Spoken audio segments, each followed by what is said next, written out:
ಆದ್ರೆ ಈ ಜಾಗಕ್ಕೆ ಹೋಗ್ತಾ ಇದ್ರೆ ನಾವು ಮಾಡಿದ ಮಿಸ್ಟೇಕ್ನ ನೀವಂತೂ ಮಾಡಬೇಡಿ. ಸೊ ಏನಾ ಮಿಸ್ಟೇಕ್ ಅಂತ ಹೇಳ್ತೀನಿ, ವಿಡಿಯೋನ ಕೊನೆವರೆಗೂ ನೋಡಿ. ಹಿಮವದ್ ಗೋಪಾಲ ಸ್ವಾಮಿ ಬೆಟ್ಟಕ್ಕೆ ಹೋಗ್ಬೇಕು ಅಂತ ತುಂಬಾ ದಿನದಿಂದ ಅನ್ನಿಸ್ತಾ ಇತ್ತು, ಬಟ್ ಆಗ್ತಾ ಇರ್ಲಿಲ್ಲ.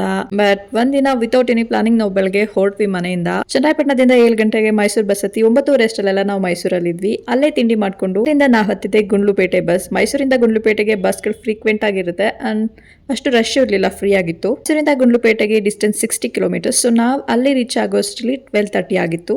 ಬಸ್ ಹೇಳಿದ ತಕ್ಷಣ ಬೆಟ್ಟಕ್ಕೆ ಏನಾದ್ರು ಬಸ್ ಇದೆ ಅಂತ ವಿಚಾರಿಸೋದ್ ಬದಲು ನಾವು ಐಸ್ ಕ್ರೀಮ್ ತಿನ್ನೋಕೆ ಹೋದ್ವಿ. ಒಂದು 5 ನಿಮಿಷ ಗ್ಯಾಪ್ ಅಲ್ಲಿ ಬಸ್ ಹೊರಟೆ ಹೋಗಿತ್ತು. ಸೊ ನಾವು ಅಲ್ಲಿಂದ ಶೇರಿಂಗ್ ಆಟೋ ಮಾಡ್ಕೊಂಡು ಹಿಮವದ್ ಗೋಪಾಲ ಸ್ವಾಮಿ ಬೆಟ್ಟಕ್ಕೆ ಹೋದ್ವಿ. ಪರ್ ಹೆಡ್ 50 ರುಪೀಸ್ ಆಯ್ತು. ಮತ್ತೆ ಬೆಟ್ಟದ ಗೇಟ್ ಅಲ್ಲಿ ಟಿಕೆಟ್ ತಗೊಂಡು ಬಸ್ ಹತ್ಕೊಂಡು ನಾವು ಬೆಟ್ಟನ ರೀಚ್ ಆದ್ವಿ.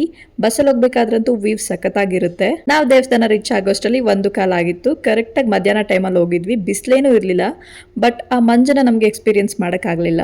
ತುಂಬಾ ಕೂಲ್ ವೆದರ್, ತುಂಬಾ ತಣ್ಣಗೆ ಗಾಳಿ ಬೀಸ್ತಾ ಇತ್ತು, ಬಟ್ ಮಂಜ್ ಮಾತ್ರ ಇರ್ಲಿಲ್ಲ. ಸೊ ನೀವೇನಾದ್ರೂ ಈ ಟ್ರಿಪ್ ಪ್ಲಾನ್ ಮಾಡ್ತಾ ಇದ್ರೆ ಅರ್ಲಿ ಮಾರ್ನಿಂಗ್ 8:30 ಅಷ್ಟರಲ್ಲೆಲ್ಲ ನೀವು ಬೆಟ್ಟ ಗೇಟ್ ರೀಚ್ ಆಗೋ ತರ ಪ್ಲಾನ್ ಮಾಡ್ಕೊಳ್ಳಿ.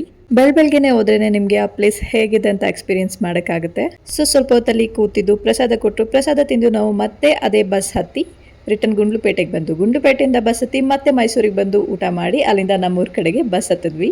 ಲೇಡೀಸ್ ಅಂತೂ ₹1 ಖರ್ಚಿಲ್ದಂಗೆ ಆರಾಮಾಗಿ ಟ್ರಿಪ್ ನ ಮಾಡ್ಕೊಂಡು ಬರ್ಬೋದು ಗವರ್ಮೆಂಟ್ ಬಸ್ ಅಲ್ಲಿ ಹೋದ್ರೆ. ಈ ವಿಡಿಯೋ ಏನಾದ್ರೂ ನಿಮ್ಗೆ ಇಷ್ಟ ಆಗಿದೆ, ವಿಡಿಯೋಗೆ ಲೈಕ್ ಮಾಡೋದು, ಕಮೆಂಟ್ ಮಾಡೋದನ್ನ ಮರಿಬೇಡಿ.